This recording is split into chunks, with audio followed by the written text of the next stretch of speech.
Okay, I'd like to welcome everyone to the February 10th, 2015 Sherborn School Committee meeting. I'd also like to welcome the Dover School Committee to our meeting, so welcome. First of all, are there any community comments? Okay, hearing none, then we would like to have the CSA update from Mr. Embry and Mr. Welch, please. We just have two brief updates. The first is we're in the midst of wrapping up a fundraiser for the raffle baskets. We have over 30 themed baskets, from pets to movies to sports. Due to the snow, the actual deadline was today. We've actually moved ahead and pushed it out to tomorrow to give people more time to submit their raffle tickets. So the deadline tomorrow is 3 p.m. The winners will be promptly announced on Thursday, March 12th. The other item we'd like to share with you is that with respect to our auction, this is our largest fundraiser on May 2nd. Right now, the business solicitation committee is actively seeking donations, items for use in the silent, online, or live auction. We'd also gladly take any services in kind that would be helpful to the auction. And that is all. Thank you very much. Okay, next we have a presentation on the elementary Spanish program by Dr. Roma and Ms. Chilangua. So when you're ready, you may begin. Good evening. First of all, I want to say thank you for giving us the space to share with you where our program is in our second year of implementation. So we have a presentation for you. And as you know, the mission is for the kids to acquire language proficiency at the end of 12 years of exposure to the language, which refers to one's ability to use the language in the real world and being able to use it at work, in the future, in the university, in real life situations. The vision for our students after 6 years of exposure to the Spanish language is for the kids to be at a novice high level. That means that we expect the students to be able to maintain somehow communication with the sympathetic listener. That will be a teacher, a person accustomed to a non-native speaker, and hopefully at the sentence level, kids will be able to ask a question on familiar topics and answer with a full sentence, things related to familiar topics as well. What do the kids experience in class every day? Well, we create on every single class an immersion environment. That means that kids are exposed 95% of the time, if not more than that, to the Spanish language. We teach them with parallel Spanish content. That means that whatever is instructed in the general curriculum by the classroom teachers, we try to support and do the same as they do. We expose them constantly to other cultures, always related to Spanish languages. There is constant interactive language by the use and implementation of technology, and also creating the environment where the kids can work with each other as a group and interact with the teachers through responding to questions and asking questions to the teachers. They are also exposed to multidisciplinary experiences. That means that they learn about science, social studies, math, art, music, always embedded within the culture.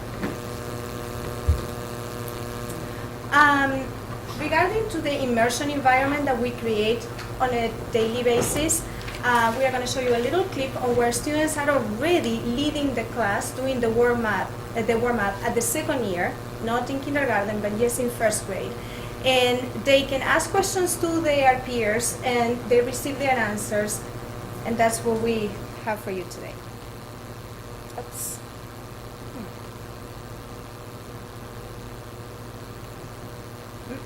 Goes to the next.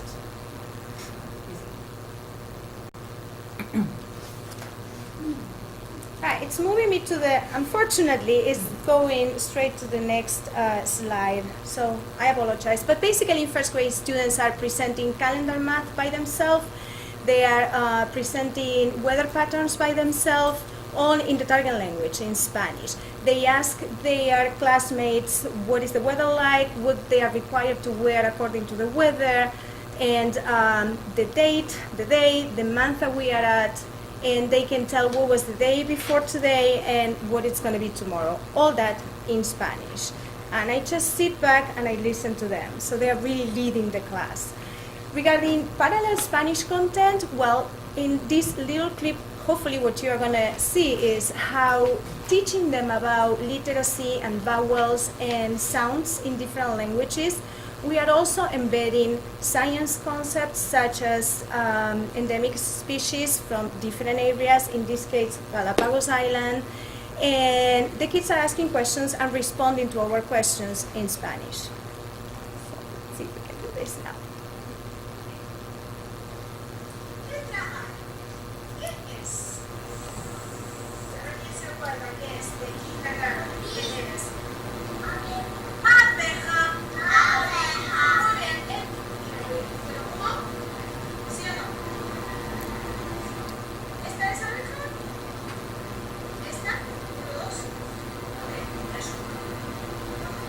I am helping the students because they are a little short and they can reach.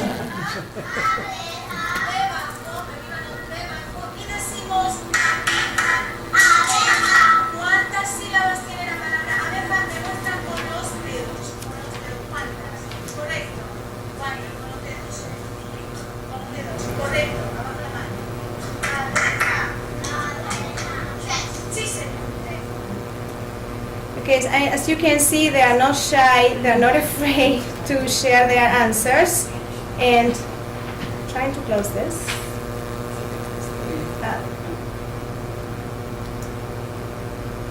And we're going to move to the next slide, where you're going to see how we expose them to different cultures through the curriculum content. This is what I'm saying, we create an immersion environment for them, but as they move up in the level, we are really analyzing a lot of content in depth, and the intellectual ability that they have is beyond their language skills. So sometimes we really have to use English when it comes to cultural aspects that we want to make sure that they leave with the right message, with the right impression, and we don't want to create any confusions. So you'll see a little bit of English here. I hope not to disappoint you, but it's necessary. Ecuador is a country in Southeast Ecuador. Years ago, llegó el Guanaima con Galápagos. Océano Pacífico. El Océano Pacífico está al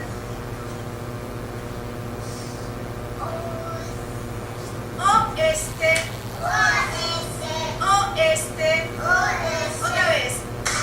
Norte.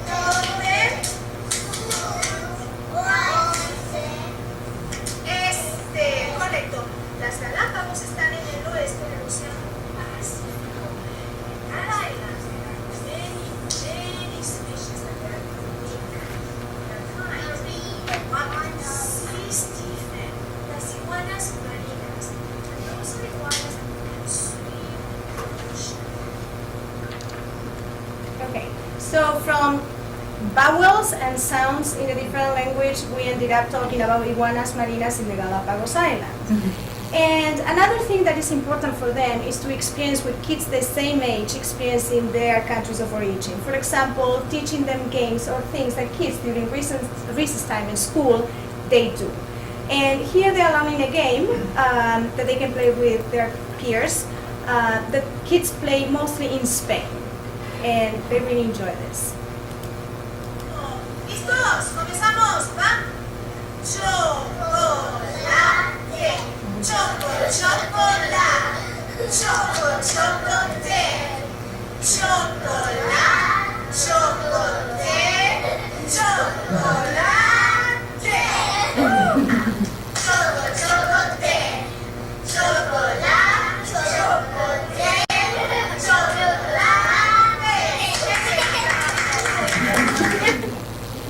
It's great to see how they enjoy enjoy that, and they have this feeling of accomplishment because they are able to do it. They saw kids through a footage that I showed to them doing that in Spain, so they feel, well, we can do the same. And it's important because it's hard. It's a lot to take at once for the kids, and we need them to have that sense of accomplishment. And I would like to show you this footage. Is a little bit longer, but is part of a unit that lasted 4 months. It's regarding communities, and it's mostly about social studies, but from that unit we branch out into science, literacy, art, music. And the kids went through a journey that lasted 4 months where they have to prepare for the trip. They became explorers. They need to learn the concept about what is needed, what are the qualifications that a person needs to become an explorer. So they learn about scientific method and how to make observations. They learn how to collect data, to create journals and share it with others. At the end of this unit, after flying and getting their passports, going through an airport, buying for the tickets, purchasing souvenirs, they went to the Mayas land, which was our main, the culture that we were touching bases on. And they get to experience different things from the Mayas. They have to take notes in a questionnaire that it was all in Spanish. And after doing that, they went back home, flying back, with simulators that we found. The pilot and the co-pilot were speaking in Spanish during the flight, and they were showing the view to the passengers, so they got to hear other accents other than mine. And at the end, they wrote on their journals and they shared it, reading aloud with their friends. So this is a little bit their experience.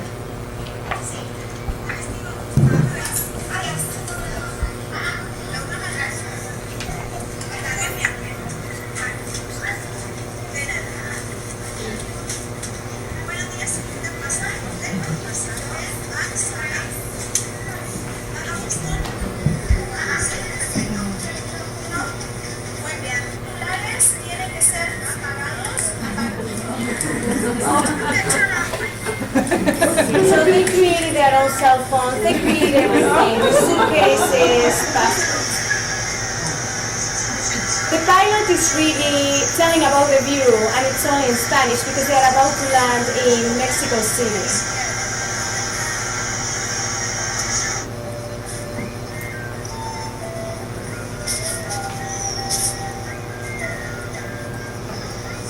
So here we are already in Maya's land,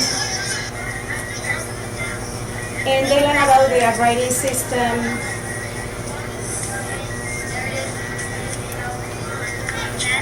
numerical system, calendars. We have some parents helping us with some of the clothing that is authentic from the culture.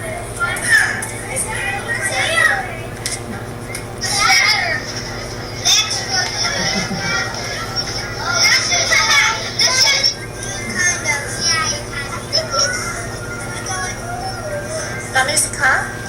La música? Música.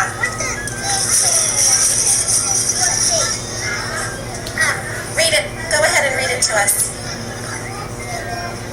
Oh my God. ¿Qué comer?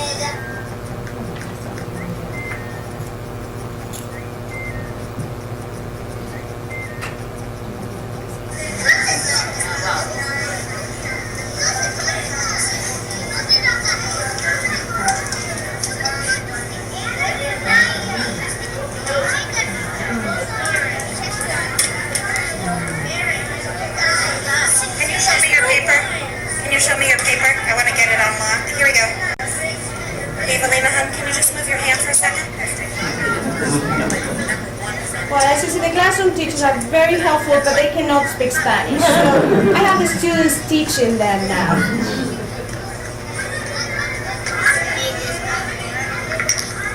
So basically, they're going to collect data regarding the architecture of the Mayas, sculptures, the art that they developed. And they decided that they were exhausted, so I didn't ask them to play to be asleep, but they said, oh, we have to read. And that's when we came back home.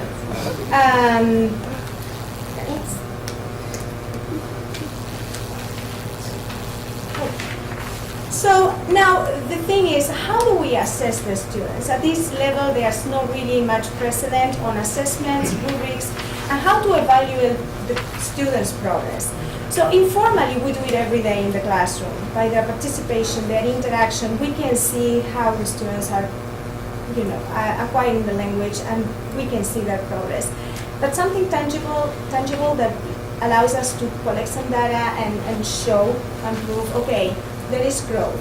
First of all, we are really assessing on 3 specific modes of the language, which is interpretative, interpersonal, and presentational. That covers everything: how they communicate, how they comprehend, how they use the language at this level. So we're going to show you a little example of one of our formal assessments, which is after a unit on habitats. Kids, after learning about habitats, being able to classify the habitats and decide based on a list of animals that they came up with, where do they belong and their adaptations and a lot of things. They were able to complete the package independently with very little guidance from the teachers. And after that, they were able to read and share that with students and with us. And this is what I want to share with you.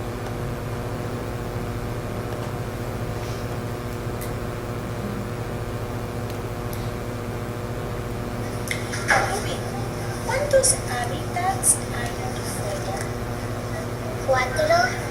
4 hábitats. A ver, ¿qué hábitats? Terrestre, acuático, aéreo, terrestre. Y esos son 3. ¿3 hábitats? Sí. 3 hábitats. Entonces, ¿cuántos animales hay? 3. ¿Cuántos animales hay? 4. 4. ¿Qué animales son? En el hábitat terrestre, ¿qué animal tienes? Elefante. ¿El acuático? Pez. ¿Y en el aéreo terrestre? Pájaro. 2 pájaros hay. Ok. Perfecto. Ruby, ¿puedes leer tu lista? Los hábitats.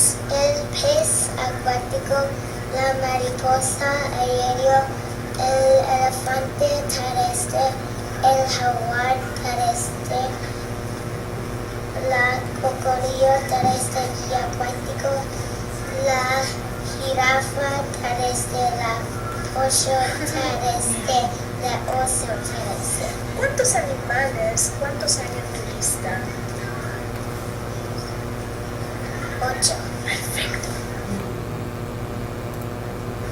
Ruby, ¿puedes leer tu historia? Mi animal favorito es el caballo. ¿Caballo? Caballo es grande, gesto y rápido. Tiene ojos, 4 patas, boca y ojo. ¿Ojos o para escuchar? ¿Qué son? Oreja. Orejas, me gustan. Fantástico. ¿Sabes qué? Mi animal favorito también es el caballo.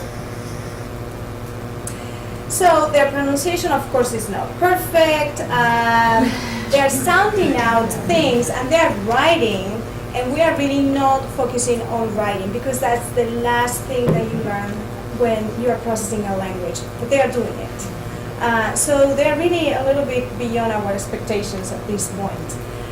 What are the expected outcomes with the students? Well, to enhance their understanding about the Spanish culture, but not just the Spanish culture. Once that you open the door and you allow them to think out of the box and see all these possibilities regarding other culture, they can just understand the rest of the world, and that's the beauty of it. The other thing is they will improve their ability to contrast, compare, to come up with conclusions and see things with different perspectives from different points of view. They have the ability by the end of the day to grab different magnifier glasses and read the same situation from different perspectives. And that creates a lot of flexibility and allows them to learn how to solve problems, real problems in life, using different skills and looking at it from different perspectives. The awareness that they are having through the language, through the culture is amazing. It's just they are applying a lot of skills in many different ways. And some adults nowadays, we cannot do it, not as well as they do. So thinking in perspective and projecting all this, we are creating kids that are flexible, they can solve problems with different points of view, they are more tolerant, and they can understand and try to accept other people's points of views in different ways. Challenges. Well, like everything, we have our challenges. One of the things is the department oversight across 2 schools, and also our connection with the middle school and eventually with the high school. At this point, it's just the 2 of us and one traveling back and forth, so it's a little challenging. Scheduling. It's hard to schedule, kindergarten is 4 times a week, 20 minutes. And first grade on, thinking ahead, until 5th grade will be 30 minutes, 4 times a week, all in one day. So that's some of the things that we have to consider for the future. Time to collaborate with the classroom teachers is fundamental. The only way to develop a curriculum that really it's engaged and supports the general curriculum requires a constant collaboration with the classroom teachers and time to collaborate among colleagues and just develop curriculum plans and enrich each other. 2 more challenges and that's it, I promise.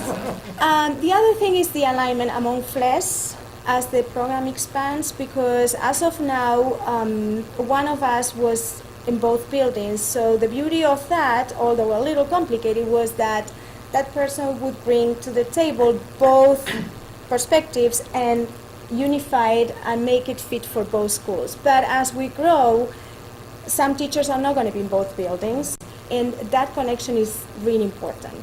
And then we are going to have to recalibrate the middle school and, I'm hoping, the high school curriculum, because our 2019 students are going to need a different program. And the last thing, but not least, we have websites. These are our mascots for kindergarten, for first grade, and we communicate on a weekly basis with the parents. Our websites offer links, videos, useful material for them to share with the kids, and we keep them informed on a weekly basis of what's going on in class and what's coming ahead. That weekly connection that we have with the parents is not only through the website, but also we send a hard copy paper. So at this point we have 2 websites. We are going to try to unify it in one FLES big website, and we are going to divide it in levels. It's too much to have 2 different and separated websites. And that's it.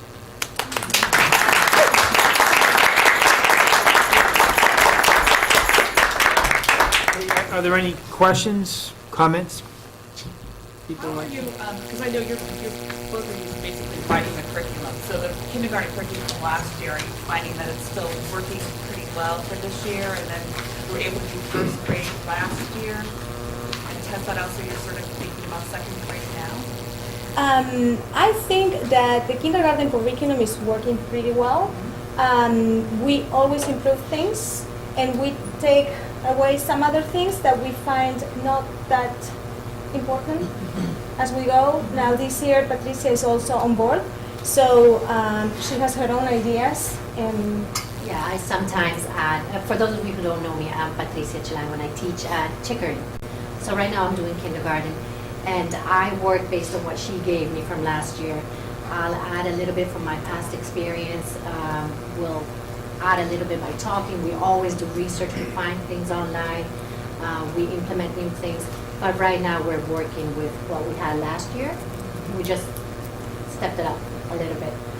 And I predict that's going to happen with every year as we get more and more familiar with the higher grades.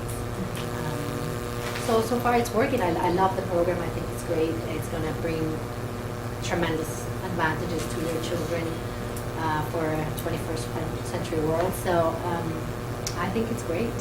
It has some challenges, but it has the key elements to succeed right now.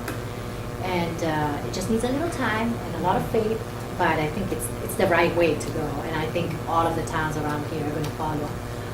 But it's a great program. It's a great initiative. So. And if I may add what the senoras are too humble to point out, many of the units of study in kindergarten and first grade science and social studies at Pine Hill are not the same at Chickering. So they are customizing based on our science and social studies units of study. So it's double. And even sometimes within the classroom, some of the teachers have their own stories. They want to touch a subject using one book versus another. So there's a lot of tweaking, but it just shows the kids that there's so many ways of looking at one subject area, and we just try to do our best to make it click with them. One of my most happy learnings this year, and of course anytime you walk into the classroom there's always excited learners, but the realization for me as a 50-year-old that turkey gobble sounds are different in Spanish. Every animal sound is different. Patricia and Laura, we can't thank you enough. It's amazing to watch what you do, and then to portray it in this way. It's an amazing experience you're providing for our children. We thank you. It's an enormous amount of work, and neither teacher is each teacher is putting in so much more time than she is really contracted to do. I mean, it goes without saying. I think this is evidence of the time and investment. So thank you so much. Okay. I just want to add one little thing before we leave. This wouldn't be possible without the help of other teachers. We have the technology department, I have to say, my right hand for all the implementation and the use of technology. Steve Hart is amazing. We have Cheryl Chase always guiding me through. And the classroom teachers, I have to say, the teamwork is quite amazing at putting this all together.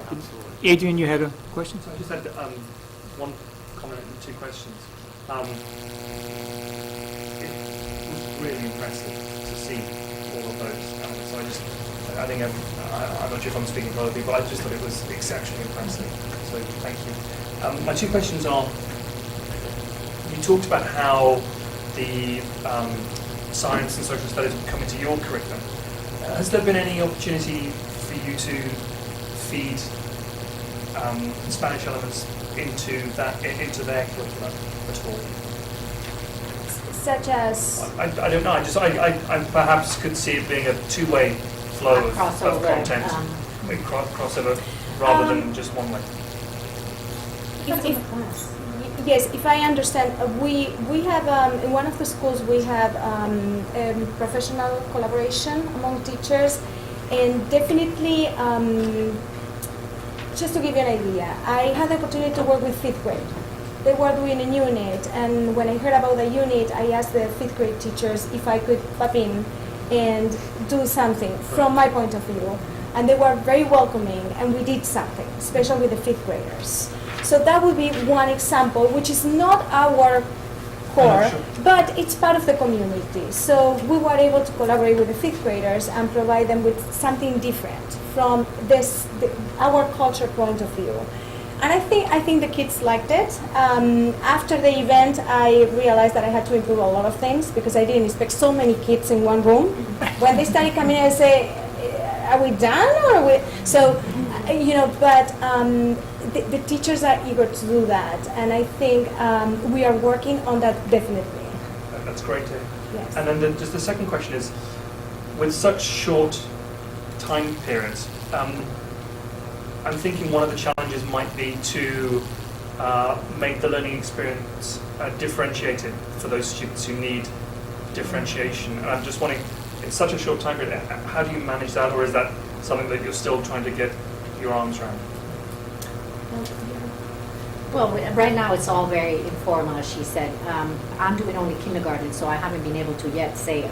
But I already see some of the students who are going to need a little push, and I've talked to Laura about it. But that's something that we have to start considering because as we progress, it's going to accumulate. So Laura does some intervention blocks with some of the first grade students. I'll try to pop in a little bit one-on-one while they are doing something else with their teacher. Right now it's not a challenge for kindergarten. I predict it's going to get a little bit more of a challenge as we go on. Some of the kids are going to definitely need more support, and that's something that we have to budget in. Your concern is our concern. I mean, and definitely the pace it's faster than what we were expecting. The kids are learning a lot. So already in first grade, I can see kids falling behind a little bit. And in one of the schools, I have the opportunity to, the teachers may need the space, and I can go during intervention block and work with very tiny groups of kids. And there is a difference when you can provide that one-on-one thing, but it's an ideal. And realistically, at this point, it's something that we can talk about it, but it's hard, because of the scheduling. But yes, your concern is our concern. Frank? So, a comment also, I'm very impressed with how, the comment that was just made for only 30 minutes, in that short amount of time, seeing what the first grade is already able to do. So kind of thinking ahead, we're not there yet, but it's really going to be kind of taxing for you to come up with the curriculums to keep the, third, fourth, fifth graders engaged and challenged and keep them moving at those kind of rates also. So that's it's an exciting opportunity, but it's also a challenging opportunity, to engage them and make that time with them, very worthwhile so that they really grow in their ability to speak. Yes, communicate. I agree with you. I mentioned to her after the 4 units, the 4-month unit on Maya's and doing all that stuff, the kids are asking me, when are we going to travel again? I'm like, oh my goodness. So yes, we are in big trouble. But well, that's part of. It's great they want to go to the moon, right, or Mars. Right. Aside from trying to recalibrate in 4 more years when they get to the middle school, it also might be some challenges because the language they would choose to learn come 6th grade might be more weighted in one direction or another because of their prior experience. So Yes. it might change the mix there also. You're right. And just as another example of working across the entire school system, so we already have Callie Egan, who's our curriculum supervisor at the middle school. She will very soon begin working with our elementary Spanish teachers as to bridge that and to get ready for 2019. We're already working on that within the regional budget for Callie Egan to have some time to be able to do that. Excuse me, in terms of, just dovetailing the multiple conversations we've had around 6 through 12, K through 12 positions. This is clearly the direction in which we're heading for all the right reasons. Sure. So I'm thinking from a school committee perspective and thinking budget, and you're talking about potentially needing or preferring to have time for an intervention block as it becomes a more complex curriculum, maybe needing more time to prepare. Sort of in your ideal world, what do you see as what your needs would be to do the best possible job for the kids in the coming years? Like, would one intervention block per grade plus an extra planning block plus sort of what sort of things do you see that you would need in order to be able to keep this high level? Well, we need time to plan. Research. Planning time. We need time to do a lot of research because I have to be honest with you, I've been doing a lot of research. There is no precedent on a program like the one that we are implementing, and I'm not bragging. I'm not like that.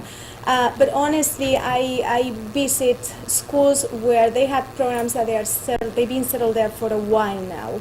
There's nothing like our program, so it's hard to find resources that are already created. We have to create a lot, and that requires a lot of time. So honestly, if I could buy time, I had to tell you, it's about time in the professional development. It's not that much available in language. It's not just yet.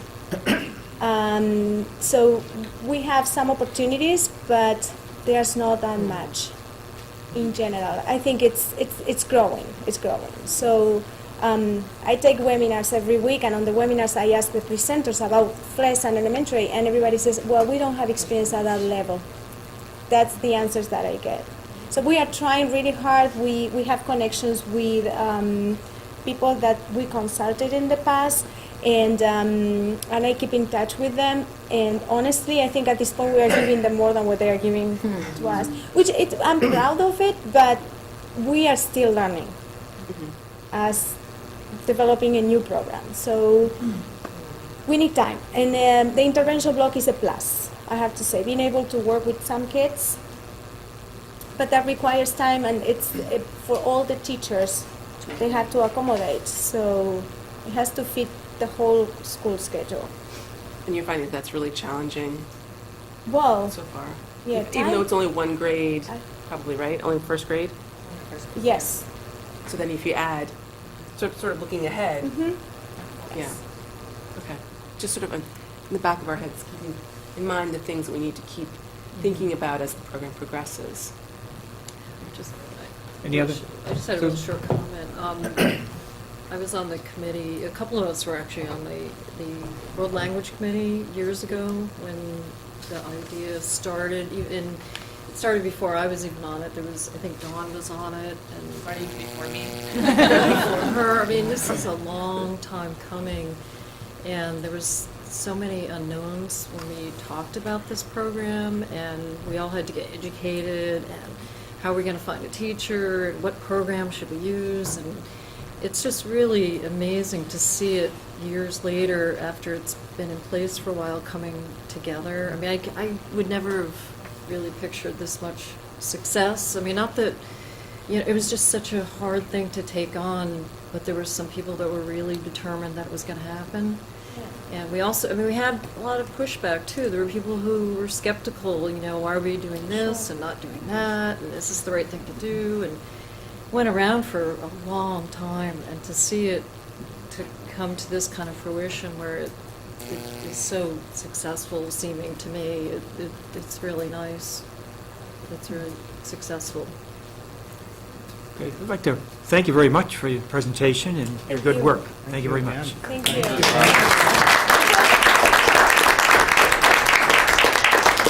Brava. Gracias. Muchas gracias. Next time you travel, can you take us? Thank you, Dover School Committee. Thank you, Doris. Yeah. You're welcome to stay for the remainder of our meeting. I know. Don't you guys want to stay? No fair. Shortest meeting ever. I know, that's true. There you go. Amazed by the first graders. If I was watching this, if I wasn't informed, I never would appreciate that those are our 6-year-olds. I know, isn't it? Yeah, the writing, I was You know what particularly really nice to amazes see. me is the Yeah. way that the kids can speak. I guess it's But part of it being is on. quite I mean, amazing when you start them so young, how fast and how well they can do it. Okay, I guess we'll move on with our agenda now. 6 and 7, and they're Are we all set, Pat? it's really nice. It's amazing. Okay, so Dr. Brown, I believe that you are up next. Well, good For the evening. Pine Hill updates? Yes, you have the principal report I submitted. I certainly won't go over it in great detail. You've had a chance to read it. But I have 2 shout-outs that I would like to call attention to this evening. The first is kudos to our 5th grade team and Mr. McGordy for initiating our first annual National Geography Bee participation this year. And a shout out to 4th grade, that is available to students in 4th and 5th grade nationally if schools choose to participate.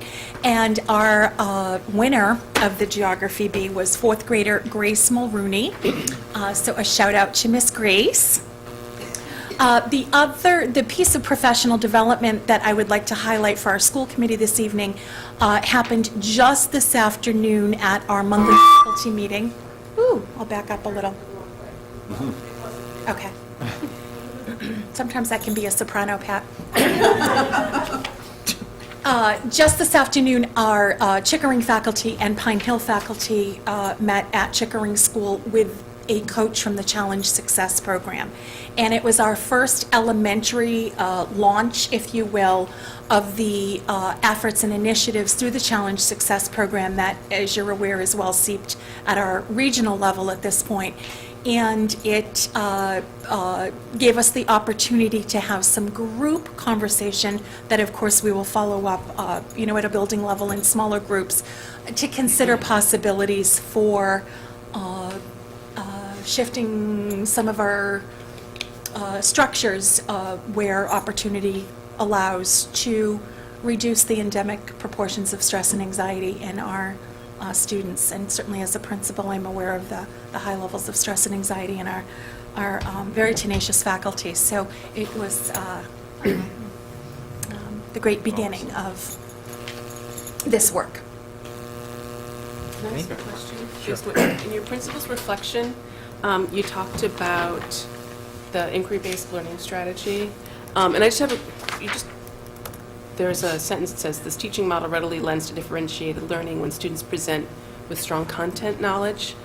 And I was just wondering if the focus is purely on content knowledge or if it's based more on the ability to, or also includes the ability to apply the information, to draw the inferences and all that, because, and it kind of ties in with the Challenge Success, I know the number of students who are taking classes outside of school and the number of kids who are being tutored, not to stay up with a level, but to be advanced in a level is increasing, but so they may have the exposure to, but may not, to information, but may not have the ability to really apply it. And so I'm sort of wondering how that fits in with the differentiated learning and how it's being presented.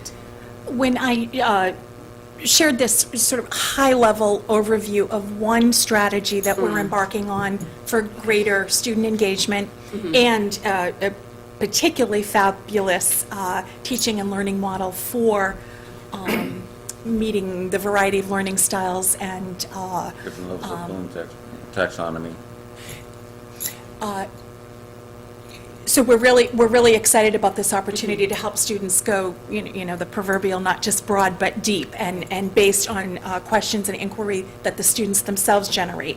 It dovetails perfectly with the big picture work of Challenge Success. Today, the presenter, I'm looking at Dr. Leduc because I happen to have sat next to her today.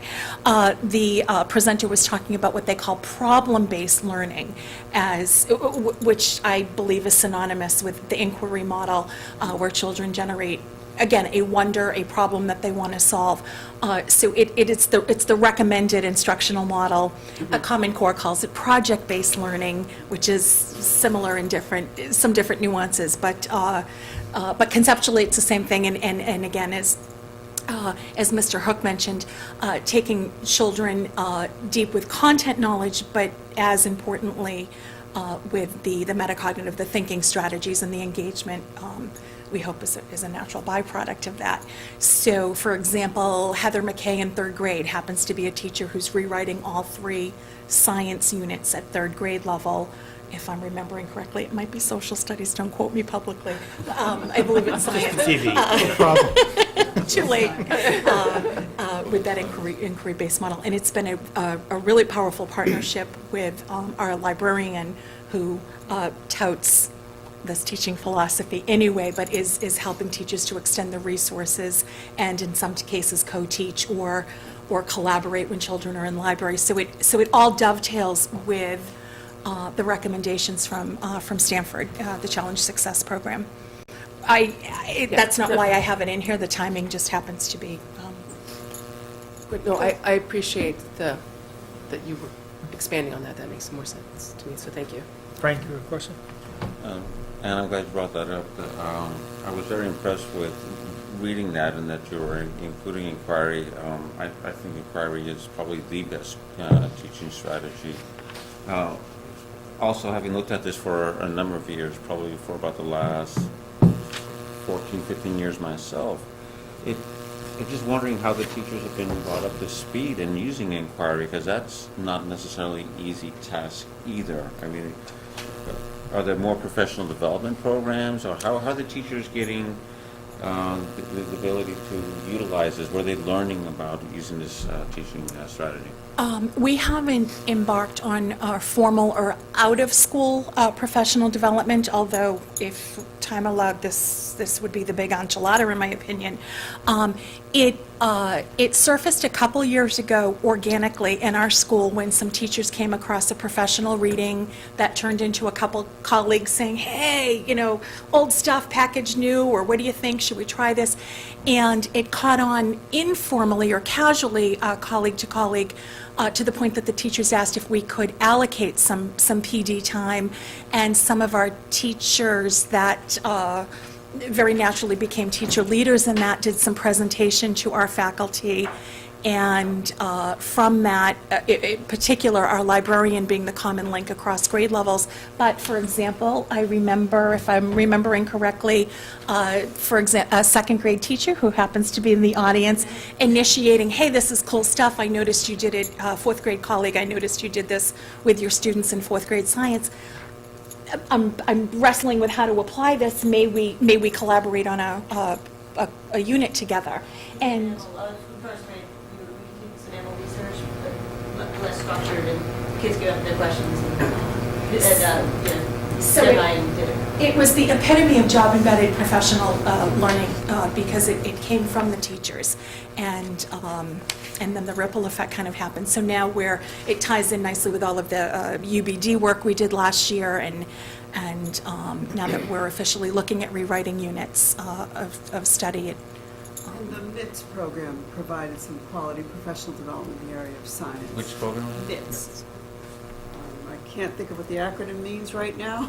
MITS. Yes, Yeah. MITS, but that's science-based. Massachusetts Initiative and Teaching science. Yep. Which some of our teachers attended last summer, yeah. And giving teachers permission to, again, feel like they don't need to, quote, cover this much content, but allow students to go deeper with some of the content. If you don't mind, can I just take just a second and just make an observation of something that I've been noticing over the last couple of years? I think that a lot's been happening very recently within our schools to really improve the educational outcome to make it grow even greater than normal. Like that's always kind of been one of our questions in our community. Is the reason we do so well because of the students and the motivated parents and all of that? Or is it because we're actually providing that to allow our students to grow? And I feel that some of the things that we've done, and just to list a couple of them, one of them is the program we learned about tonight, is just how the synapses connect and how you're able to think and problem solve and communicate, and all of that is increased through our FLUS program. We've increased our pre-kindergarten programs, which early childhood education is one of the keys to success. And I think this is another huge major cornerstone of improving education. I mean, I think these are, not small, but huge movements in improving education. So my hat's off to everybody in the movement. Good job. Thank you, Frank. I see this being perpetuated through the integration of technology, and not that it takes technology or technologies to have an inquiry model, but having research tools available at kids' fingertips when they want to study binary stars or design for a simple machine to solve a problem if you're a fourth grader and you have your Simple Machines Fair tomorrow night. So I see us re-energized with the inquiry model based on all the new technologies we have available. Thank you. Thank you. Great. Mr. Mr. Bliss, I Thank you very much. We'll just hit on a couple points. I know the hour's getting on. Wanted to just thank Ed Wagner and Peter Gimlin. Ed Wagner from obviously the DPW, or CM&D, as it's referred to in Sherborn, and Peter Gimlin, certainly our legend at Pine Hill, just for keeping us cleared and ready to open school despite the 4 snow days. We hope that that is the end of the season, and one can hope. So as it stands now, our last day of school is Friday, June 19th. Not that anybody's looking that much ahead. In addition, you are, Mrs. Hubby? I just wanted the Sherborn School Committee to know that I asked the school nurse leader, the K through 12 school nurse leader, to compile some vaccination data for me across the 4 schools in light of conversation and the outbreak that is unfortunately sort of traveling east across our country around measles, and have in fact compiled a lot of that data. I'm in the process of meeting. I'll be meeting with her over the next couple of days to review her initial report that was provided to me today. So just know that's on our radar, and we're monitoring all of that data as well. So please know that. Just a couple topics. Classroom leases, we do know from both the Tech Collaborative and Accept that both collaboratives are interested in renting their classroom again. So we hope next month to have the leases prepared for your review as well. The business office, in your packet you'll find information about the business office associate position, the business manager search committee, and Mrs. Hanlon has graciously volunteered to serve on the business manager search committee.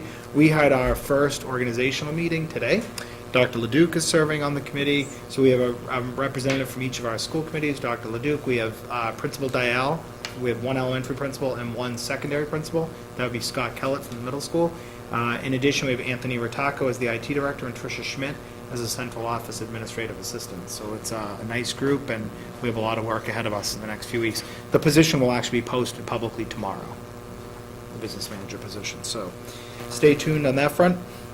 We put a placeholder in because we had learned from Mr. Carlucci, from conversations with Mr. Demler, and Mr. Hess, you are probably much better versed than I on this topic about the town water sewer project. And it does not appear at this time that there'll be anything on for town meeting under consideration. Do you know anything more than? Well, if it was anything, it would be just for some engineering. Yeah. I mean, certainly not moving forward with any, there's not enough consensus to move forward with anything more solid than that, but they might need some professional help at some point in time.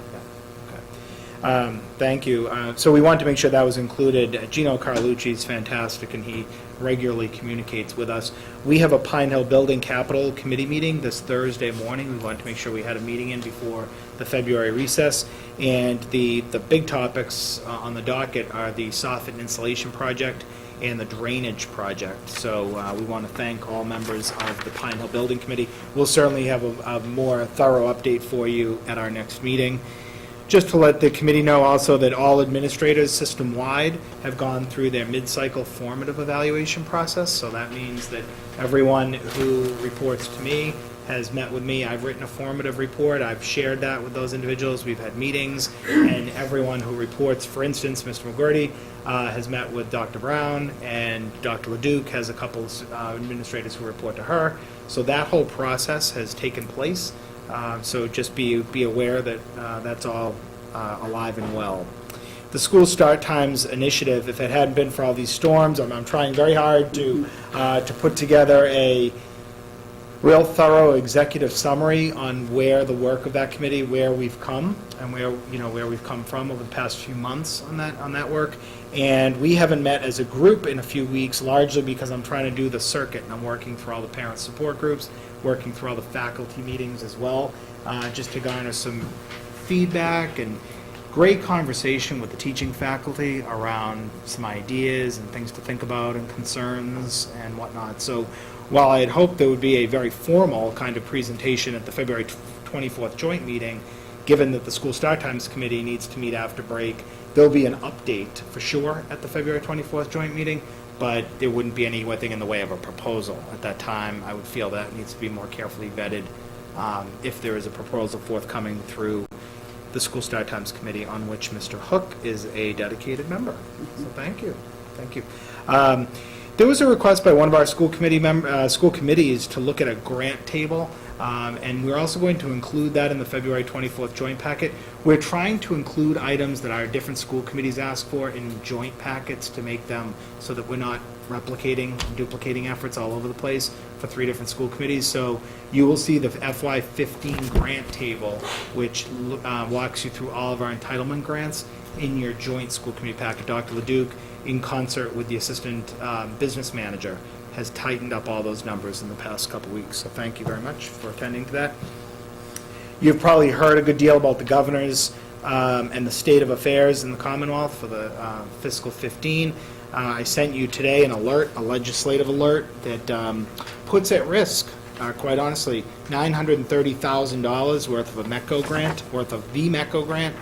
I will share with you that the MECO grant is seemingly forever on the chopping block at the state level, and there's this fight annually to just keep funding at a level, to keep level funded that grant.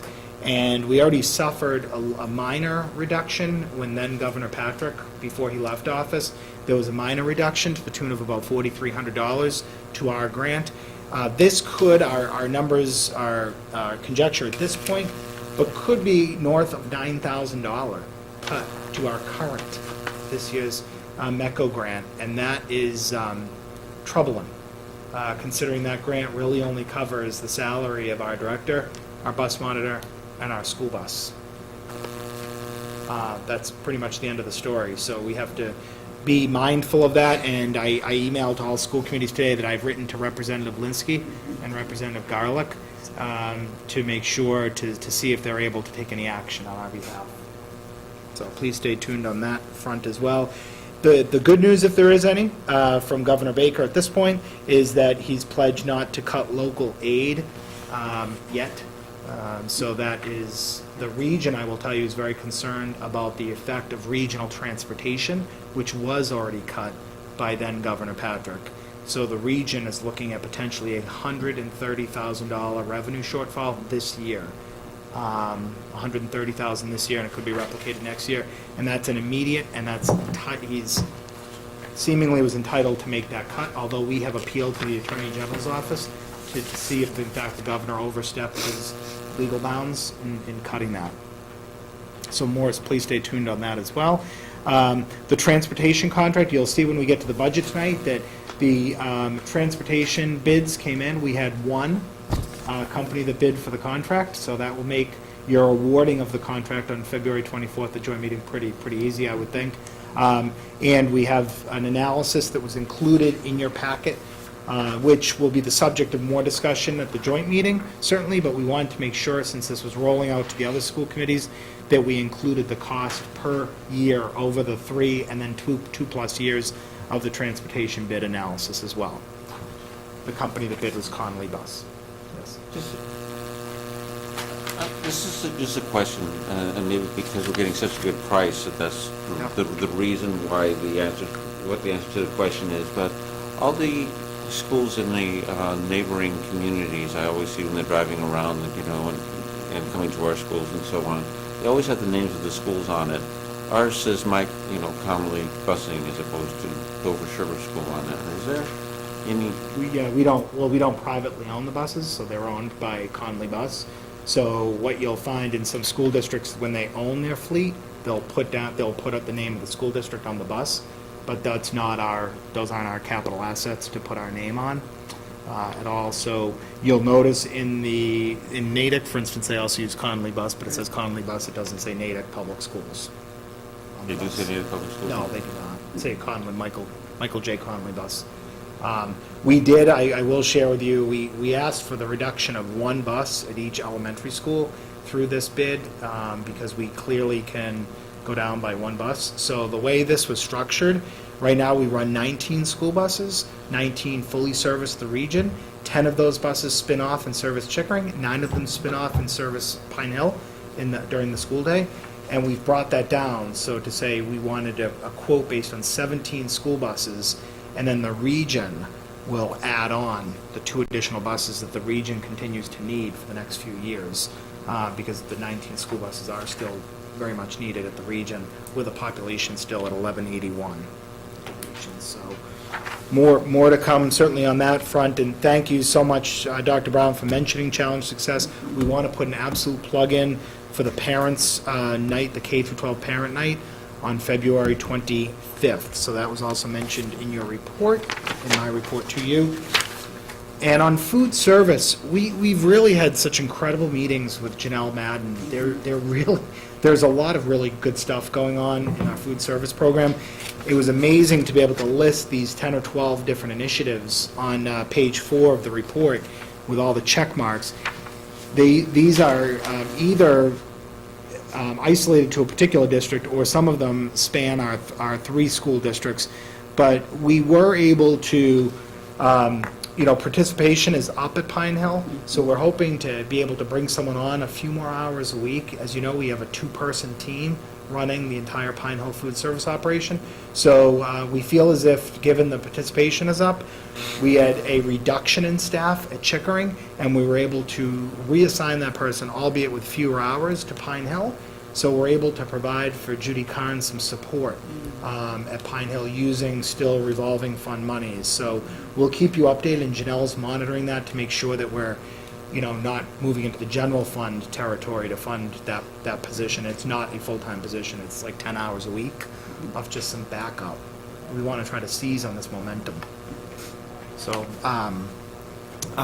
Dr. Brown attended the mental health conference. Yes, the Harvard Medical School's annual K-12 student mental health conference. Jill Fedor, Mari Freeman, and Lisa Blair, our school psychologist, attended, along with some folks from Chickering in the region, and it was, I look forward to going again. It was extremely informative. Presentations from executive functioning to drug use, impact on young brain, to suicide prevention and postvention, which is something we're certainly talking about administratively, anxiety, depression kinds of topics with kids from folks who are super current in their fields, Harvard, McLean's, and there with their current research. It was a very prestigious board of presenters. And thank you for going and representing Pine Hill with your team. It was really important to have that system-wide representation there to bring everything back. Ties in beautifully with Challenge Success. So it's great linkage there. Thank you. Any questions on my segments in the report? No? Okay. Anyone? Seeing none. Okay. Dr. Leduc. Just in conjunction with the conversation around science, I wanted to provide an update about the Massachusetts draft of the Science, Technology, and Engineering Standards. It's closely aligned with the next generation science standards, but it's Massachusetts version. It was released in December of 2013, and in Massachusetts DESE standards, they're under review until the spring of 2016. In K through 8, it's an integrated approach of the 4 disciplines: life and earth, earth and space, life, physical, and science and engineering. At the high school, the Massachusetts has proposed keeping the subject-specific content of biology, chemistry, and physics. The next generation science standards integrates those two. I think the Massachusetts version makes more sense for who we are as learners. We're going to await the formal vote of the Massachusetts Department until we make any changes, although at the elementary level next year we're going to begin to look at those standards because they are closely aligned with what Massachusetts has. So next year we will begin some conversations about those science standards across both of Chickering and Pine Hill. I provided a review of the Wellness Committee that was held on January 26th. I thank Ms. Hubby for her attendance there. A lot of this has been gone over, so I need not do that. But something exciting happened last Thursday. We brought together all of our qualified peer observers. Mr. Bliss and I addressed them. What an amazing opportunity to have these educators become their peer observers in this wonderfully crafted education evaluation program that you have here at Dover Sherborn. It's exemplary. When I mention it outside of DS, people are amazed. And the consultant we're working with, Teachers 21, is equally as impressed and is eager to partner with us for the course for our qualified peer observers, which will begin March 5th. but a great, amazing group of educators coming forward to work with their peers. A tribute to DS. And again, thank you, Karen, for all of your incredible amount of work that goes into kind of pulling this model off. And to the evaluation committee, is just, Mr. Hook continues to represent Sherborn School Committee. This is year 4, I think, of that committee. Really, I mean, every step of the way, it's so collaboratively fortified and developed in that way, from how the QPOs are selected to what the training program will look like. And now we're really beginning to look also at the survey instruments that our teachers will use when they're surveying students, and those that we will use when we're surveying administrators. So the committee, thank you, Mr. Hook, for being a steadfast member. It's been really worthwhile and enjoyable too. It's just really good and worthwhile work. Yeah, it's amazing. And as you can see, we're down 2 people here at the table. Terry and Christine both had the flu, so neither is here this evening.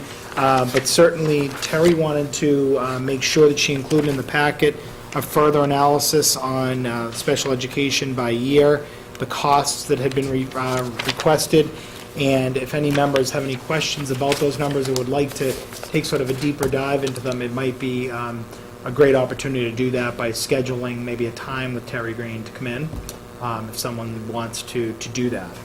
But we did include that in your packet as well, some of the information.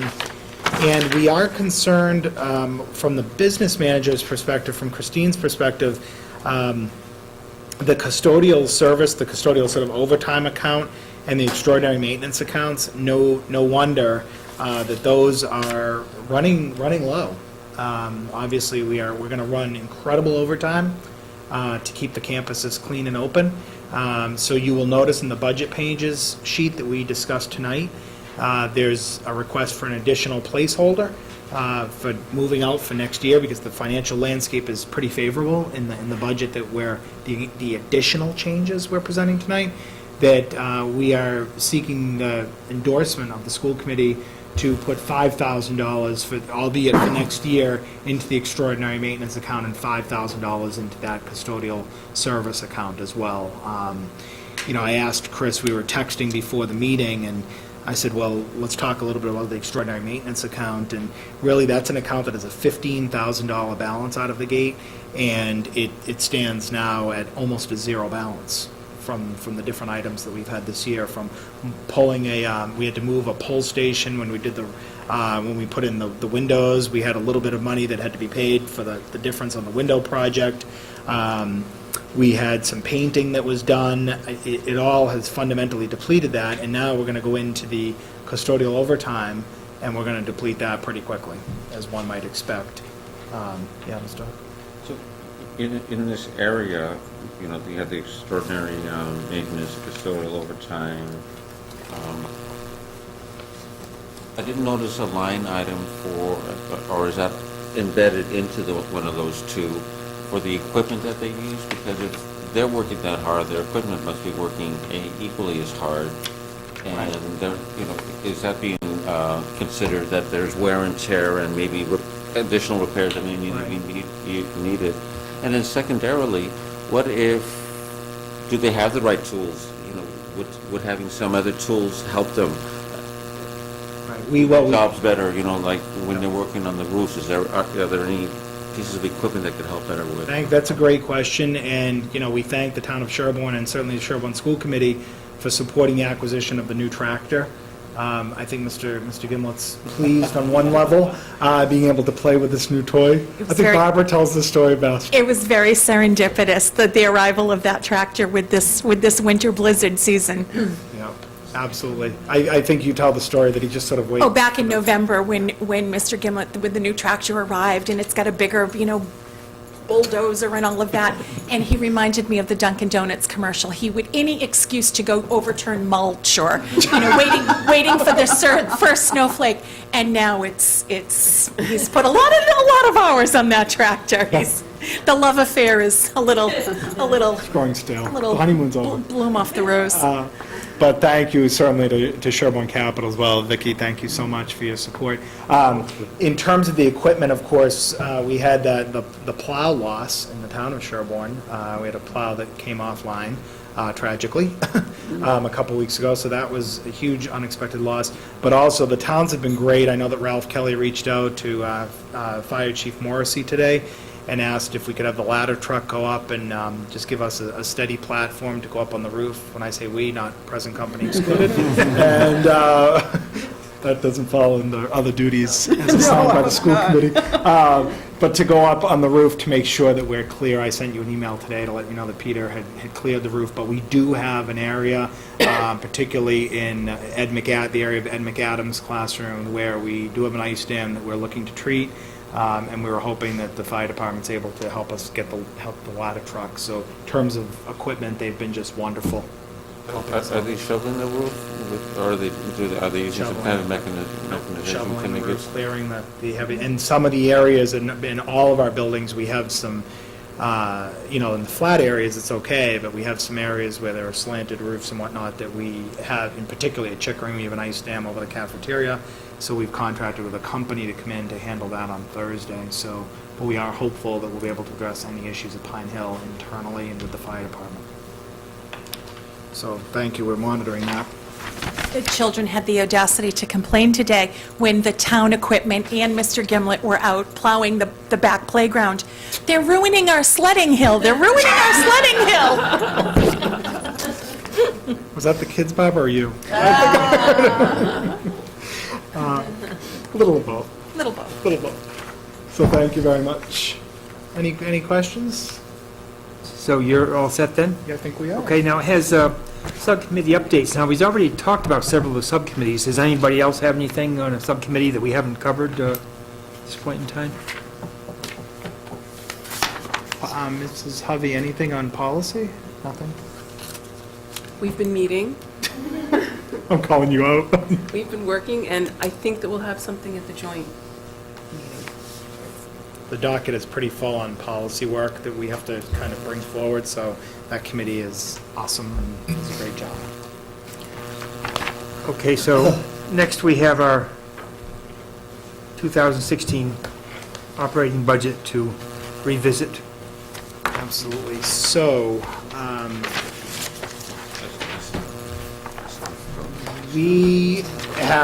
you should have received in your packet, you have an updated changes page.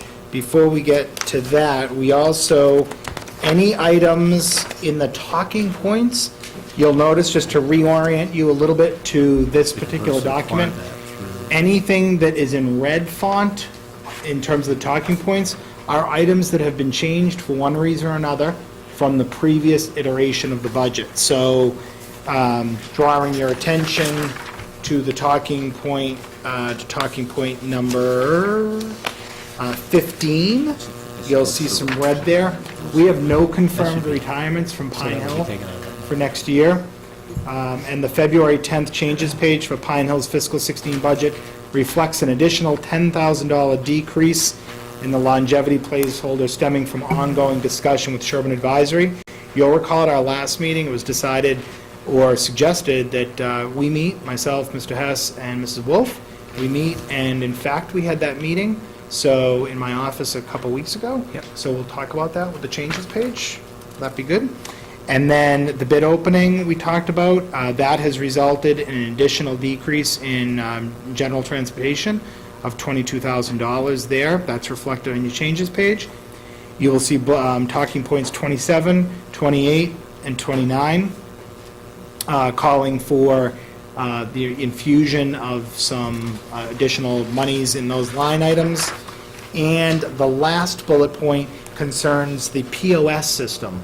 So we have brought before each school committee the notion of, if we're able to this spring, using fiscal 15 money, and this was also unofficially endorsed by Mrs. Wolf in our meeting that we had in my office, if we're able to finance the POS management software system for the food service division of our school system, That would be a good thing to try to get done this year, fiscal 15, if at all possible. So you remember, there was a $10,000 placeholder in your budget. We're now, in this changes page, is lifting that out of the budget and saying, if we can get that done this year, it's actually optimum to do that because it'll allow us to have that program up and running for the opening of school. And we have some staff positioned who are ready to help us with that conversion. So if we're able to do that, that's going to put a lot of competing interests on our monies for the rest of this year. I think looking at that where it says presented February 10th, okay, if you look at number 29, it talks about an additional $5,000 for IVAC contracted services. Yes. Okay, but that shows up as a minus on the sheet. So that might be the $10,000 we were talking about right there. It shows up as a minus where it should be a plus. On that page, on the changes page? Yes, on the changes page, which says HIVAC contracted services, it shows a minus, and that should be a plus, and I think that's where we were noticing a difference. That would make the difference. That one there, though, the $5,000 is actually a reduction in HVAC contracted services. That is supposed to be a legitimate reduction in that particular line. I'm going to the changes page here, Mr. Hess. Are you on the talking points? I'm on both. Okay. So the actual, on the changes page, if you go to the actual spreadsheet, Yes, I'm there. and under the February 10th changes, in red, you will see a reduction for $5,000. That is actually correct on the spreadsheet. We are seeking a $5,000 reduction in HVAC contracted services, only because when we looked at the actuals for that line, this was brought up by Mrs. Wolf in our last meeting, that when you really do look at the actuals, we're not spending from that line. So we're looking to drop HVAC contracted services, but increase the custodial overtime line and the extraordinary maintenance line. Number 29 should say reflects the Exactly. negative value. Yes. So the talking point needs to be changed. My apologies for that. But the spreadsheet is correct. So then you're looking at an additional, for 27, 28, and 29, an additional 10 and minus 5. So it's a net $5,000 difference. Yep. And that's where the $10,000 would come in. Would come That in would from be- the other issue. Are we talking about this now, or are we going to go in more detail? It's up to Mr. Hess. Well, we can talk about it in more detail if you want. I mean, Sure. if we need to stop and do some math, we can do that, or is No, I there think- something we I can think we settle? can- Or I just had a question, and I can't, the advisory met last week and we voted to not have an article and Yes. voted just to have a $5,000 amount that would be granted to incorporate into the number that we wanted. So this has changed from what we did last week. Because basically, the way we looked at it is, this is a little confusing. Vicki, just for clarification, are you on the retirement longevity issue? Yes. Got it. Okay, so Sorry. we're all. Yeah, right. Okay, thank you. So you took, that was taken out. Completely $10,000 was in the Right, and last. then the 10,000 was put in, back in for the two 5,000s that were there for the custodial overtime and maintenance. And then 5,000 fell back out on HVAC contracted services. So, because it was our understanding, mine as well as yours, Mr. Hess, that in terms of the longevity, we left thinking that wouldn't be in here, but it would be maybe in an article. Right, but now since we passed the deadline, for next year, there would be nothing in that. In that Right. article. I mean, there wouldn't be a need for it. You could still put that money in there and leave it there for the future years in that, for that need. Right, but we voted not to do that. Okay, Oh, okay. because I can understand that, because right now we passed the deadline. Right. And so there won't be any. Is that So we correct? didn't, I mean, just so the committee knows, we didn't miss a deadline. I don't want to. No. It wasn't anything. We didn't miss the deadline, Yeah, exactly. but now that we've gone by that, we now have more information than we had before. So there was an appetite, and we've had this discussion with every single school committee about this same topic, about how and how much and how things get embedded around this longevity language. So it's not a revolving account, it would have been a reserve fund that would have been created through the town, and Dover could have done it for Chickering, and Sherborn could have done it for Pine Hill to cover these retirement, these $5,000 incentives. I will let you know, Chickering left $10,000, just not that it matters necessarily, Chickering left $10,000 in their operating budget to deal with what they think could be 2 retirements next year, capping that 10,000, the 5 each for the 10,000. So Vicki, you're saying that there was an appetite for reintroducing that into the operating budget? At just 5,000. 5,000, okay. So we can, Why just 5,000? Well, what's, I mean, the reserve, the contract calls for reserve. correct. Well, it caused to be the fact that we would be liable to pay it. It doesn't really say where it has to come from. Right. It's because we were only, when we went through all of the retirements, we were only responsible for one 5,000, one of the 5,000 for 25, and it was split up into different schools. We Right. ended up only being responsible for one placeholder of 5,000. I'm not sure how you came to 1, because if we have, I can't imagine it, but let's say 3 teachers next year retire out of Pine Hill, the committee would be on the hook potentially, and this is like high watermark, for the 15K. Now, that's assuming that none of those 3 people has already received the other longevity, and it certainly nets out the other $1,000 that they would have received anyway for that. So just know that, if we put 5,000 in to the budget at advisory's recommendation, that would cover 1. But if we wind up, say, with 2 people next year, that we would potentially be on the hook to pay out that other 5,000 through no other medium other than the operating budget. How was it done before? I mean, it always had to be there. It was a different number, but it was still for 5 people. So where was it before? In the longevity line, but remember the stagger, it's 400, 500, 1,000, 3,000. We knew with very, very strong predictability, we knew who was signing up for their last 3. So we knew if you were a teacher and you were saying, Everybody I'm electing typically- for my 333, you were getting 9,000 spread out over So 3 years. people hit that when they got to 15 years. Predictably, they asked for that. Right. It was quite predictable. So it was spent predictably. Now it's not. Right, so embedded in the talking points here, at one point, and thank you, Sherborn Advisory, for kind of having us go through it a little bit. It is helpful to us, to Dover Warren as well, looking at the number of people that, are drawing on the current longevity, and how many, and who's getting the $3,000 next year, not by name, but how many people. So 5,000 would cover 1 person who hasn't drawn on the who wasn't in the 333. Remember when the contract was ratified, teachers had like 10 days to notify the central office if they were going to go the 333 or opt out of the 333 model. So if we had 2 teachers next year who haven't availed themselves of the 333 and are therefore eligible for 5 and 5 each, it would come out of this budget. So then if we look at, on the second page, Are you on the changes, Frank, or the talking points? I'm on the I spreadsheet. got it, thank you, yep. Spreadsheet, and we look down at the bottom where it says, let me see here. 6560287, it would read 6565287. Correct. Right, so if I can bring you to the changes page, so the first page of your spreadsheet, just a very high-level overview, taking you from the middle of the Excel spreadsheet where it says presented February 10th.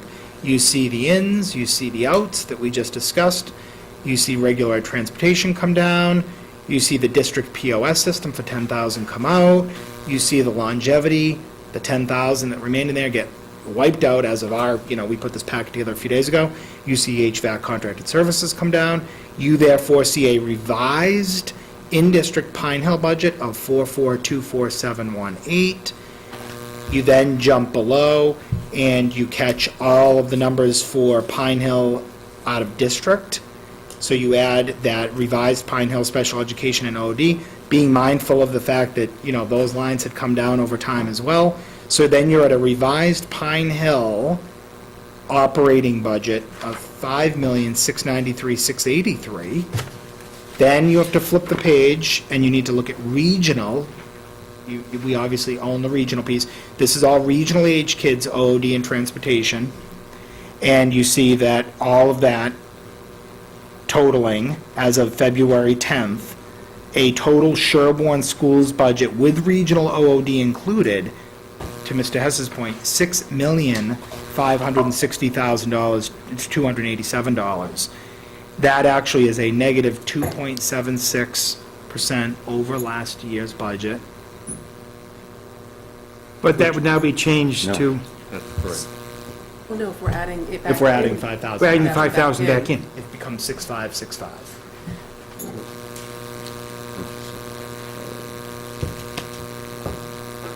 Because we're just talking about adding $5,000 per Sherburne Advisory's guidance. I don't think so, but we need this much. Okay,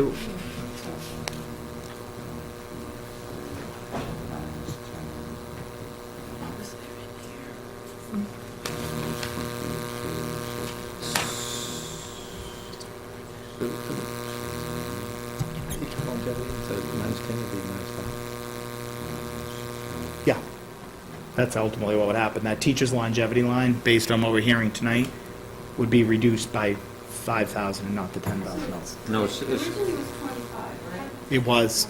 that's what we might be liable for. Right. Right, and there's 10 was taken out of the budget from the software programs. Yes. So then that reduced it to 15. so the And out of number, the 15, only 5 was a teacher award. The rest was other items. Other items. And that's what we voted on, was the 5. You voted for the That $5,000. Versus the 25, originally it was going to be 25 in the Right, article. because we took 25,000 for longevity, and we initially dropped it 15 in the initial pass of the budget. 25 went to 15, then based on the meeting we had, 15, the 15,000 was dropped. This now has been, as of tonight, it was being wiped out completely. So it was dropped initially 15, leaving 10,000 for longevity. Now we're saying tonight that would get reinstated at $5,000. Pardon me? You know what, You think that's what was? Yeah, but we vote, the way we voted last week, because this is all new. Yep. We have to go back and revisit it. Okay, Because these numbers are different than what we voted on. okay, So, okay. I would say it would be helpful, I'm not quite sure I understand the FY16 proposed draft when you drop down to presented February 10. And then you have the change. So regular ed transportation, there was a line item there of some amount, right? And you're taking 22,636 out of that. And previously, we had already dropped that as well. If you look up the top, regular ed transportation, see the number 4384? In a previous iteration, when we presented on December 9th, that line, did you find the 4384? Yeah, but we don't know what that was originally, do we? What the original, you'd have to go What back, the in your original you'd have to go proposed. back in your detail pages of the budget. Yeah. It'd be nice if that was replaced. So we don't know so we know what the starting point is. I mean, it seems like we're taken out. Well, I mean, that would recalibrate all the changes pages for 3 school districts. I mean, we can do that, but. trying to take money out of it. Like 10,000 is trying to come out of it. For the longevity issue. Yep. And that's the way we left that meeting, thinking Right. 10,000 needed to get zeroed out, and the POS management system needed to try to get financed this year, which actually was helpful because we were going to try to ask for that anyway, so that helped us. Right, it gives you a head start on setting up the system, I yeah. think we looked at this, Mary looked at this today, because it's different, we have to go back and we have one vote based on what we knew the last week, and this is different, it's different. Okay. Because you didn't know of these other ins and outs. Yep. Yep. Because this literally came out hot off the And press. Will these numbers, like, you, next year, well, the next budget, you'll always have custodial overtime. I mean, I think the point of what we're trying to do in advisory is if there are, and we're looking at all of the groups in town, if there are places in the budget that need to have money, you'd rather have the money put in there first, like when the budget's really gone over, versus at the end of the year going, oh yeah, well, we need to put that in and have it, and that be a continual Exactly. process. Not saying that you do, but Yeah. other people put it in continually at the end of the year, and this year we're saying, you're not gonna, you can't do that anymore, we want it in the budget. Because we know that at the end of the year, they'll come out and ask for it anyway. Right, so this 5 and 5, and then taking the 5 out was actually a realignment. So when we looked at it and said HVAC contracted services, that can come down 5, but boy, these other 2 accounts need to go. And that's fine, as long Yep. as we know. What they are. You just keep doing it, and if you know that this is going to be a consistent expense, then you just have to put it. Sure. So this is a little bit of a correction to get the money into the right account, into the right lines where we're going to wind up spending it anyway, so. But I think it's important, though, to note that there are things that happen, like, we could not have predicted the 5 feet of snow, so that the custodial overtime would be so Right. huge. So I don't want next year then advisors to say, well, you know, you don't really need this in your budget because last year there was snow and this year there may not. So I Yeah. just, Because that's not even, wasn't even part of the conversation about the snow. It just, if these are placeholder, that there's going to be expenses that are sort of known expenses that always kind of recur at the end of the year, and need to be paid after everything's done, then just put it in now, and so that Right. it's there. Yep. Because the police department does, I mean, everybody does something, and they, at the end of the year, they come and ask for money to make up for what they put in for it. So now we're just saying, just put it in so everybody knows that it's there. That it's what it's there for, yeah. So it's not necessarily related to Right. snow removal, right? well, I think all I'm saying is so that then next year, if it's not used, because it's balmy and 60 all winter. It could be for something else too. Okay, which is fine, yeah. So that's, They know better than we what those things have to be. And Okay. so we just, okay. if there are numbers that need to be put in, we'd rather have it now than have it be a surprise. Yep. Makes sense. Thank you. Okay, so are you confident on that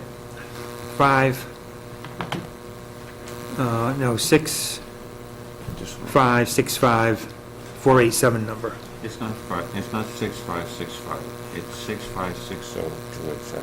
No, but With the when we put the 5,000 back in, advisory's asking us to add 5,000. We Of didn't the know. longevity, yes. Yeah, so exactly. so instead of taking 5, if 10 out of the longevity, you're taking 5 out of the longevity. Bingo, right. So now it goes up 5. Right. Okay, Size out. I'm good with that. Does that, Yep. okay. Can we move that? Can we move? Yes. Are we here a second? Yes, I'm ready. I move we approve the proposed FY16 budget of $6,565,287. Second. Any other discussion? Okay, all those in favor? Thank you. Thank you. Thank you, school committee. Thank you, Vicki. Children advisory. Okay, do you need to discuss the transportation, or, I know she gave us the sheet here. The sheet, and then we can certainly have a lengthier discussion on the 24th. It would benefit all 3 school committees to do it then, Okay, if that's okay with you. but you just, looking at what the number is compared to other communities, you think it's still We still are competitive receiving, for us? we still are one of the lowest paying districts Okay. in the area. All right. And we were relieved to still see Connolly as our provider. They've done well by us, and it's not, we have a lot of very seasoned drivers who get our kids to school, even on snowy mornings. Okay. When all the other schools are closed. Correct. Okay, now we have the business manager search process. Is there an I think we update? already discussed that. Okay, then we can just skip on to the minutes for January 13th. Are there any corrections? I think so. I think the thing that Mr. Hooker, the budget number? No, we already. Oh, we already resolved that. got it. It's already Okay. been Oh, I'm taken sorry. care Yep. of. Because it was actually an error in the talking point, because Yeah. what you said was the 5,000 taken out for HVAC. And you were taking it from there. Right. Yeah, and that made the Looked like 10. it was putting Yeah. it in as opposed to taking it out. Perfect. So that takes one down 5 and the other, so that's where that Add it came out. from. And then the 5,000 we just put there. We just added in, So and the we'll only- change that talking point. So the only point that I had, and this was just a point of clarification, and with Mr. Garland here, maybe, I just don't know how this is typed. It may be fine, but if you look on the minutes, page 2, which is under 4, There's the motion. Mr. Garland made the motion to approve the sixth amount of, sorry, wrong one. 4A, where Mr. Hook made the motion to approve the Fine Arts Department, and it shows the vote was 4-1. I don't remember if it was a 4-1 or if it was a 4, and then with an abstention. I don't remember if you voted against or if you abstained from voting. I think I'll abstain. So that's the only question that I had. That means you can still be converted.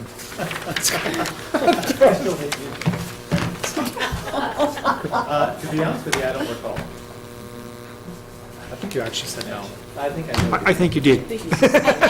My recollection is that it was a no, but in the budget, you abstained. Well, we'll allow you to Budget- change that no, if you'd no, like no, to. no. Or No. that piece of the, It says here in the budget that you were the one that actually made the motion on the budget.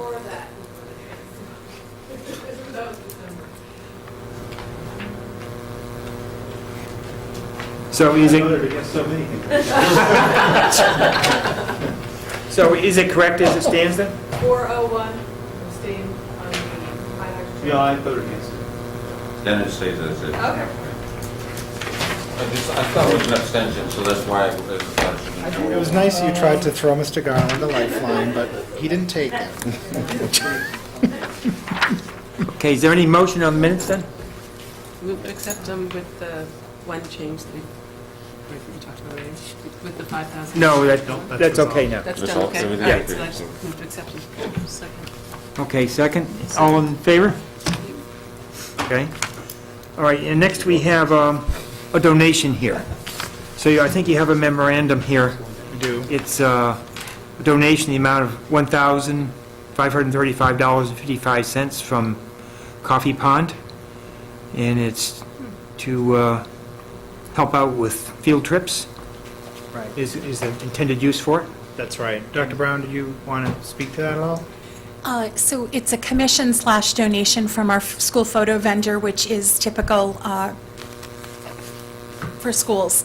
In the past, the donation/commission has gone to our CSA, and the CSA prefers not to, it really should be student activity money. They prefer that we put the money in our student activity account. Okay. And we are constantly affording scholarships, or now that we're down to 3 classrooms at most grade levels, but we still need 2 buses to get to and fro some of our field trips. For example, Sturbridge Village or Plymouth Plantation, the bus costs run very, very high. So we like to cap our field trip charges at a certain amount and then use proceeds like this to help offset the cost that we charge families. Okay. Could we have motion to accept? Motion to accept. All in favor? Okay. And next, we just have for review the DS minutes and the Dover minutes.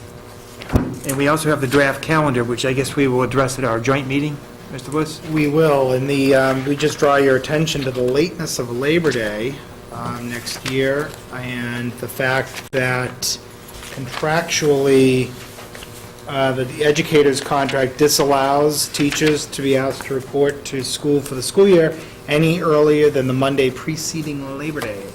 So that is what, yeah, I have it. That's why you'll notice on the calendar, Labor Day is late, therefore we start later than what we've grown accustomed to.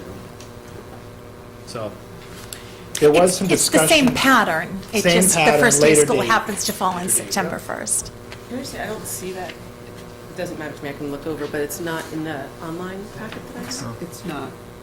It's not, right, because we wanted the school committees to just sort of see this, Okay, and then it that's gets, fine. and then on the 24th. And there was discussion about potentially moving the calendar creation to like the October joint meeting moving forward, because we start to field calls like about September 1 for the following school year. So we keep having to say, you need to wait until February, you need to wait until February. And it's so predictable now that there's probably not much harm in putting out our calendar for the 16-17 school year next October. I mean, Cheryl already has it framed out and ready to go, so. And many times we're booking professional development months and months and months in advance, so that would be helpful. in case one February vacation. Yeah, that's right. That's right. Thank you very much, Mr. Hess. Okay, one other thing is we have our things for our March meeting, but also we have a meeting, what is it, 25th with advisory? We do. Right. So we have our budget presentation the 25th, and we posted that as a meeting, okay, like I think it's 6:45 in case we want to meet and do our math again, before the meeting or whatever, so that, just so you're aware of that. But also, if there are any items that you want to have on the March calendar, if you could let me know, and we can try to put that together. Sure. Are there any items now that people might want to have for that calendar? Do we have any other single subject type presentations coming up that we talked about? Because this was really great. I thought that was the only one we've had so far this year. Is there Well, other the ones hope that- minimally was that, this was an enormous amount of work for the instructors to put together, but the hope was finally in March to get back to sort of our goal focus point topics, because Okay. the budget, October, and here we are, Okay. right? So Maybe in you'll March. see a return to that. So Yeah. we'll chat about whatever topics, and then we'll run it by Mr. Hess and Mrs. Hovey when we're setting the agenda. Okay. So you'll have Like eyes that. on that. Okay. If there's nothing else, does someone want to move to adjourn? I move to adjourn. Second. All in favor? Thank you all very much. Thank you. Thank you. I voted for it.